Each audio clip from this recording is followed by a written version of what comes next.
Mengapa negara Korea Utara ini menjadi salah satu negara paling tertutup dan sangat otoriter di dunia?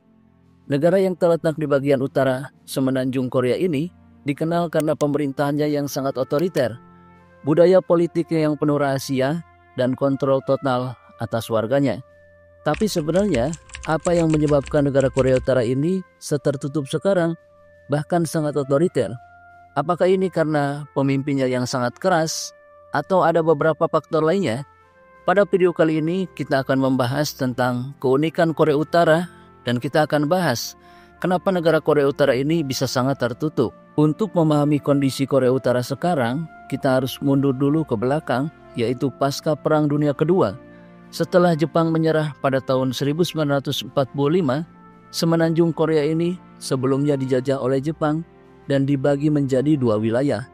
Di utara, tentara Uni Soviet masuk dan mendukung terbentuknya pemerintahan komunis. Sedangkan di selatan, Amerika Serikat mendirikan sistem demokratis kapitalis. Perpecahan ini bukan hanya soal tentang wilayah, tapi juga soal ideologi antara komunis versus kapitalis. Pada tahun 1948, Kim Il-sung ini adalah seorang veteran perang Tiongkok-Jepang dan komunis garis keras, yang kemudian ia itu diangkat menjadi seorang pemimpin Korea Utara serta mendirikan Republik Rakyat Demokratik Korea. Kemudian Kim Il-sung ini membangun negaranya di atas fondasi ideologi Juche, sebuah doktrin yang menekankan kemandirian politik, ekonomi, serta militer. Juche juga tidak hanya menjadi ideologi negara, tetapi menjadi semacam agama di negaranya. Untuk membentuk cara berpikir negara Korea Utara, semuanya harus tergantung pada kekuatan sendiri tanpa campur tangan asing. Inilah titik awal terbentuknya isolasi. Ideologi ini diperkuat dengan sistem satu partai dan kultus kepribadian yang sangat ekstrim terhadap Kim Il-sung. Juche bukan hanya sekedar teori. Ideologi ini dipraktikkan dalam semua aspek kehidupan mereka. Korea Utara percaya bahwa ketergantungan terhadap negara lain adalah bentuk kelemahan. Makanya semua kebijakan ekonomi, pertahanan, bahkan kebudayaan dirancang agar tidak memerlukan dunia luar. Namun pada praktiknya, ketika menggunakan ideologi tersebut, ternyata negara ini mengalami kemunduran. Misalnya ketika Korea Utara ini dilanda kelaparan besar, yaitu pada tahun 1990-an, yang dikenal sebagai Ardousmech. Jutaan orang banyak yang tewas.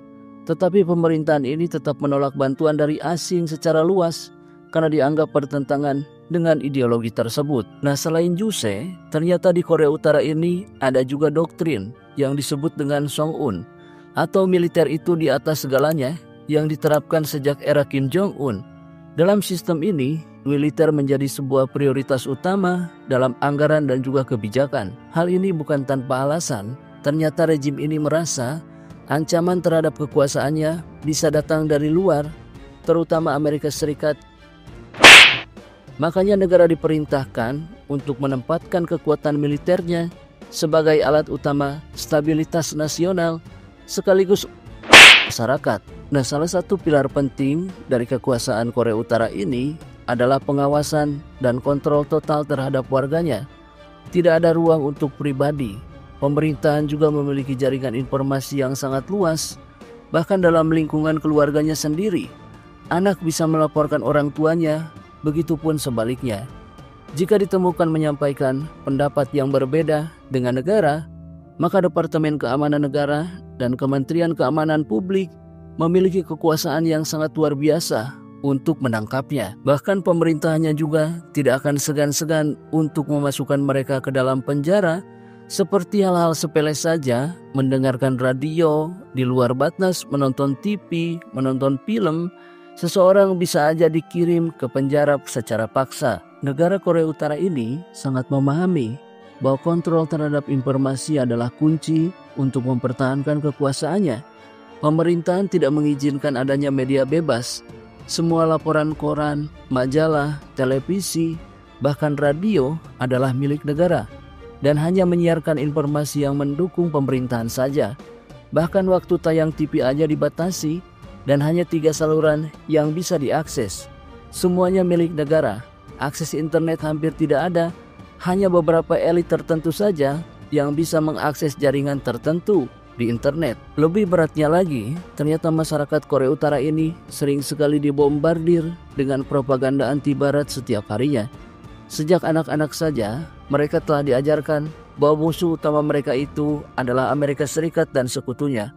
Hal ini tuh dimanfaatkan untuk memperkuat nasionalisme yang sangat ekstrim dan membuat rakyat merasa bahwa ancaman itu selalu datang dari luar. Nah, dengan begitu, pemerintahannya bisa menggunakan dalih perlindungan nasional untuk membenarkan segala kebijakan keras, termasuk pengembangan senjata nuklir. Nah, ketika negara lain mencoba untuk berkembang lewat kerjasama internasional, Korea Utara ini justru memilih jalur nuklir sebagai penjamin kelangsungan rejim.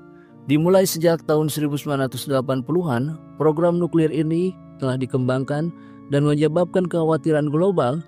Uji coba nuklir ini, peluncuran rudal balistiknya antar benua, kerap dilakukan sebagai unjuk kekuatan. Pemerintahan melihat senjata nuklir ini sebagai asuransi dari kekuasaan, yaitu cara mereka tidak bisa dijatuhkan oleh siapapun, seperti serangan dari luar ataupun dari dalam.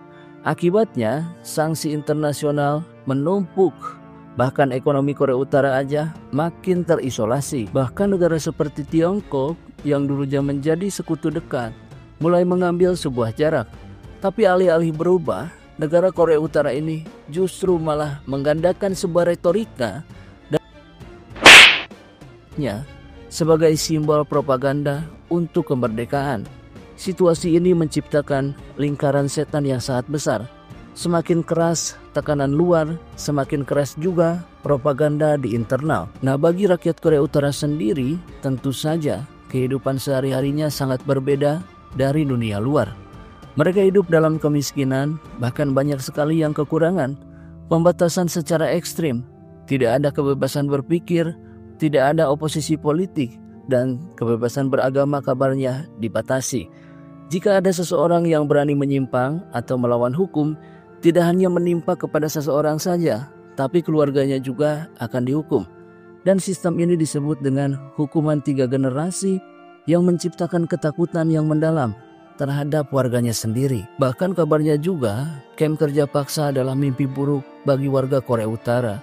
Orang-orang yang telah melakukan ataupun melanggar hukum, mereka akan dikirim dan disuruh kerja paksa oleh pemerintahannya. Ini merupakan salah satu hal yang menakutkan. Kalau menurut kalian tanggapannya gimana tentang kehidupan yang ada di Korea Utara ini? Apakah negara Korea Utara ini merupakan negara yang sangat tertutup? Atau justru mereka itu karena mempunyai ideologinya sendiri? Coba tuliskan pendapat kalian di kolom komentar. Dan kalau misalkan suka, jangan lupa like dan komen.